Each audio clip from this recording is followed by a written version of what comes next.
welcome back to my channel. My name is Teresa. I'm going to start this video off with an apology. I've kind of been a little bit MIA lately. I just have been really busy focusing on maintaining a life in nursing school. It's been a really big adjustment for me. I haven't been back in school in a long time.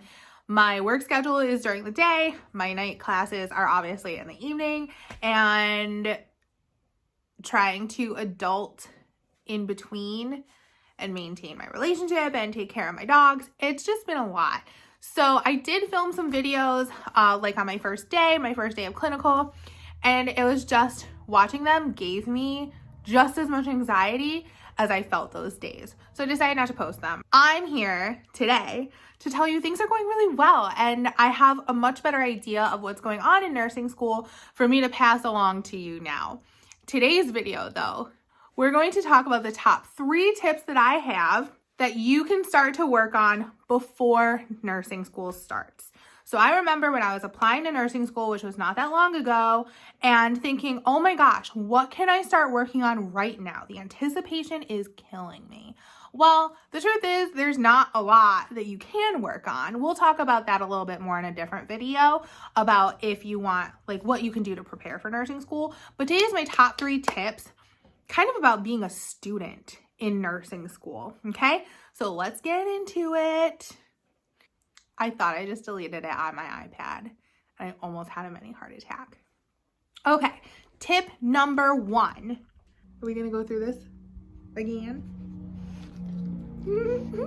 Hi, buddy. I know, I love you too. This is Jack. Is he not so adorable? He's such a good boy. Okay, tip number 1, find an organizational method that works for you. I've talked about this in previous videos, particularly my plan with me for a mini course, but this is really, really, really important. There's 2 parts to this tip. Part number 1, planner versus calendar. Okay, I get super excited. If you watched my previous video, I get really excited when we talk about planning our time.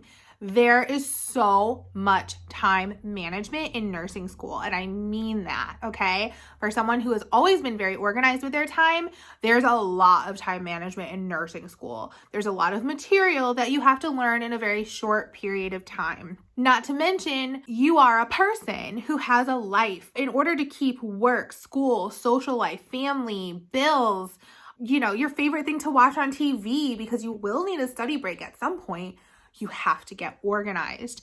Now, there are so many different options of what you could do. You could go totally the freebie route, and this is what my fiance does. He just gets a PDF calendar online and prints it off and writes his stuff down there. You could also put it in your phone. I'm a pen and paper kind of gal, and I like it all in one spot. I do not like having those loose papers around. So for me, it is a better option for me to purchase something. But if that's not for you, and you are a frugal person, great, that's fine. There are plenty of free resources online that you can find. Now let's talk about the types of resources that you might find, whether you want to purchase it or make it or find a free one. There are monthly calendars, there are weekly calendars, and there are blocked out schedules like chunks of the day or even hourly. Now, for many, many years, I used an hourly calendar, and that worked for me. I would block out, I commute from this time to this time. There's too much that I'm doing now for me to do that. I now use chunks of the day, and I purchase my calendar. Like I said, I like it all in one spot. I've seen people block out entire months and say this assignment is due on this day, this assignment's due this day, this is my test day, this is clinical week.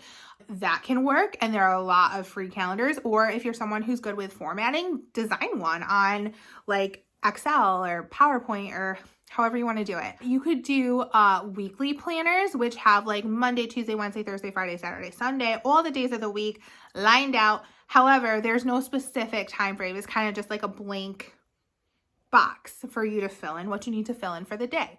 What are you putting in these boxes? For me, I schedule out when I have class, if I have something due or I have to be somewhere, and I also schedule in my gym time, but we can talk about that. I feel like that's like totally irrelevant.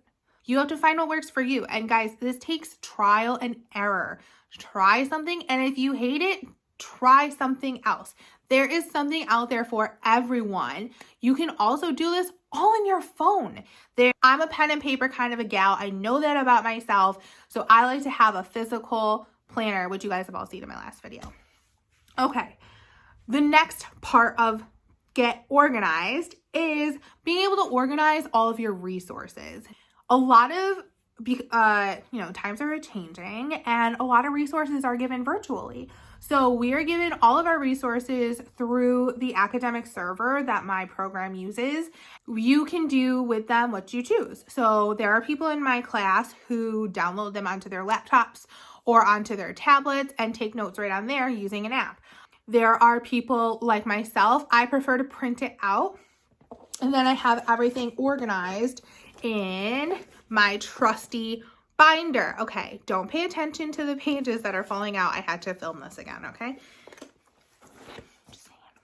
So let's take a look at how I organize my papers. If you are a paper person like me, you have to have something to organize your papers, okay? You cannot, I repeat, you cannot just chuck them in a folder or a backpack or like not in an organized manner. You just can't do that. There's too much stuff. There's too much stuff. So this is my binder. It's a 1.5 inch. Honestly, it's too small. I really need a 2 to 3 inch binder just for class stuff. I also don't keep everything from the entire program in here. I keep my syllabus, my worksheets, my topical agendas, and the current PowerPoints that we are currently learning about for the upcoming test. Everything that I've already been tested on gets moved to a stay-at-home binder and is all already organized for when I need to pull it all back out for my final exam. So I'm going to quickly show you what is in my binder. And this is just how I organize it. Again, you don't have to organize it this way, but there needs to be a rhyme and a reason how you're doing your stuff. It's just going to reduce your stress down the road. I promise. I have 5 sections in my binder. The first is like the pre-section, I guess. I have this little guy right here. These are my flashcards from my previous test. I need to change them out. But I just put a binder clip with a binder ring and then clip them right in. Whenever there's downtime or we're transitioning or I get to school a little bit early or I'm at work because I have some downtime at my job. If the little guy is napping, I can just pull these guys out. They're all in one spot. I can go over in a separate video how I make flashcards. There are people out there who make flashcards for absolutely everything, and I think that's a giant waste of time. So we can talk about that in another video. Now listen, if that works for you, you keep doing you, boo, okay? But for me, it's too much information. I'm never gonna go through 700 flashcards. I'm just not. So I'm not gonna waste my time doing something that I'm not going to do. So we can talk about study tips in another video. But here's my flashcards. I keep them right in the very front of my binder. And then they're also always in the forefront of my mind. Next in the pre-section is my SBARR sheet. I use this for clinical and I made this one based on what my school gave me. I just didn't like, I like SBARR, like it's really easy to lay things out and it really keeps you organized in clinical, which again, you need.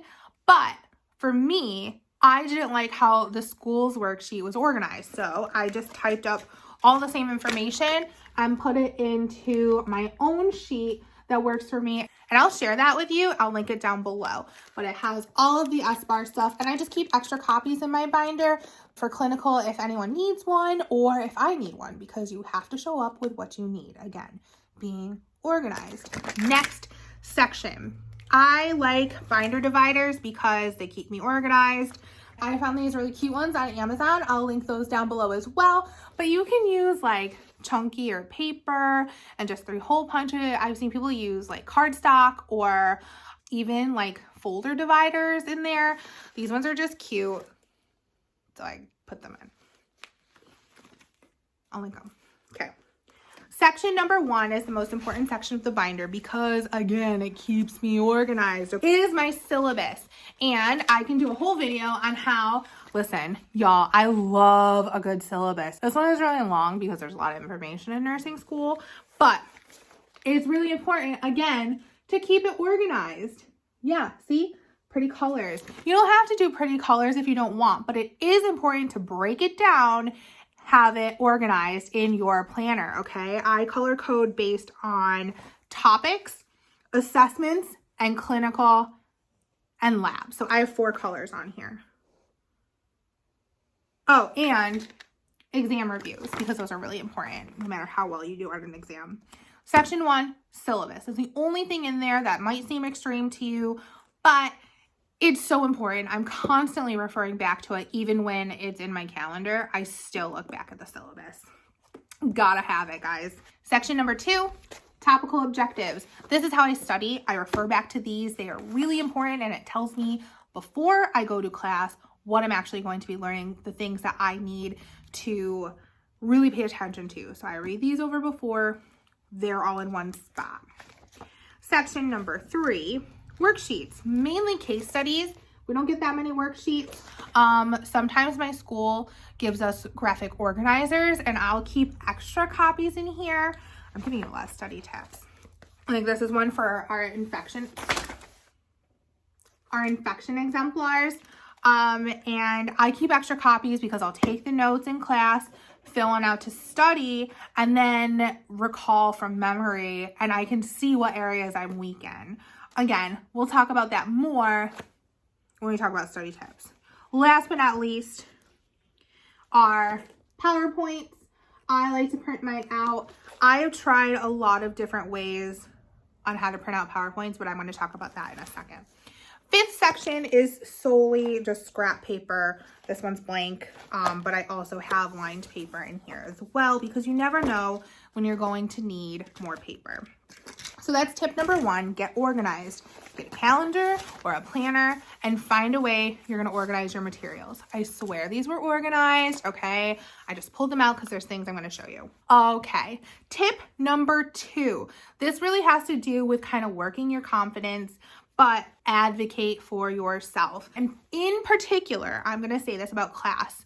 Ask if you can record your lectures. It sounded lame to me, okay? I'm gonna be real. I heard people say it. Ask your professor if you can audio record the lectures. You don't even need to get anything fancy. You can just use what's on your phone, like a voice recording, and that's what I do, and then I upload it to the cloud. So, I always have it to reflect back upon, and I'm just going to read some of my points off my iPad because this is so important. It can be a little scary, right? To ask your new professor, like, is it okay if I record? Worst case scenario, they're going to say no. And then you move on and you find a different method. Best case scenario is they say yes, and you are made in the shade. Not only do you now have that lecture to go anywhere, you can pause it, you can rewind it, and you can use it to your advantage. We'll talk about that a little bit more in study tips in another video, but it will help you reflect back on patterns of what your professor is saying. So for example, we were studying infection in our last exam, and one of our exemplars was the urinary tract infection. My professor talked about how it presents in elderly patients and said multiple times the first sign is an altered mental status. Multiple times. I knew that was going to be an important point, and guess what? It was definitely on the test. I listen to it in the car when I'm driving to work just to keep those thoughts in the forefront of my mind. I'll listen to it when I'm walking the dogs. I'll even listen to it at the gym if I'm feeling really good about myself. I'll listen to it while I'm doing chores instead of bopping to Broadway. I know that can rob some joy out of your heart, but truly, if you are constantly hearing that information, it's going to help you, especially if you're an auditory learner, which we'll talk about in a minute. You're also going to start to visually see which lectures are the longest. So for example, infection was a really long lecture. It was over an hour. Whereas something like cognition and culture were both shorter. They were 30, 45 minutes. So I knew that there were going to be more questions on infection than there were going to be on culture, which was like a 20-minute lecture. Tip number 3, something that you can work on now, is finding what your learning and your studying style is. I'm not going to go down the rabbit hole of study tips today. I want to dedicate an entire video to that. But there are 3 types of learners. There are auditory learners, kinesthetic learners, and visual learners. And really, it's going to benefit you if you can learn which one you are and if you can pick up little tips and tricks from the others. Usually we have one that's dominant. Mine is complicated. So Let's talk about visual learners. If you're a visual learner, you're going to be someone who really wants to look at your PowerPoints, look at your notes, read the books, and then maybe even like drawing diagrams or important charts into your notes and seeing it. Really visual representation is going to be for you, okay? Kinesthetic learners are people who really need to do things. So whether that's copying your notes over or watching a video on how to practice something or teaching a topic to yourself in the mirror or your dog or your cat or your family member. Sometimes I teach it to the little guy I nanny and he usually falls asleep, and that's okay because I'm reciting, repeating, and showing him what I'm learning, and that can help. Auditory learner is the third type, and that's the person who's really going to benefit from having that lecture. I am definitely more of a combination of being an auditory learner and a kinesthetic learner. That's my combo style that I've learned. Again, it takes trial and error, but while you're sitting and waiting for school to start, learn about you, because then you're not going to have to figure it out in school. There are going to be tweaks that you are going to have to make, yes, but the majority of it, you know what path and where you should start. For the most part, you're going to have a starting point, and that is going to be so valuable. So I hope that you find these tips useful. If you do, go ahead and hit the subscribe button, and I'll see you guys in my next video. Bye. Oh. Yeah.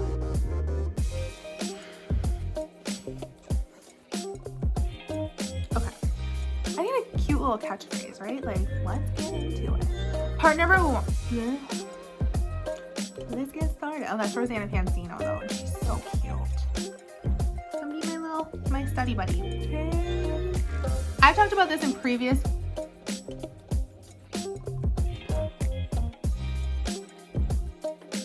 Dog fur, sorry.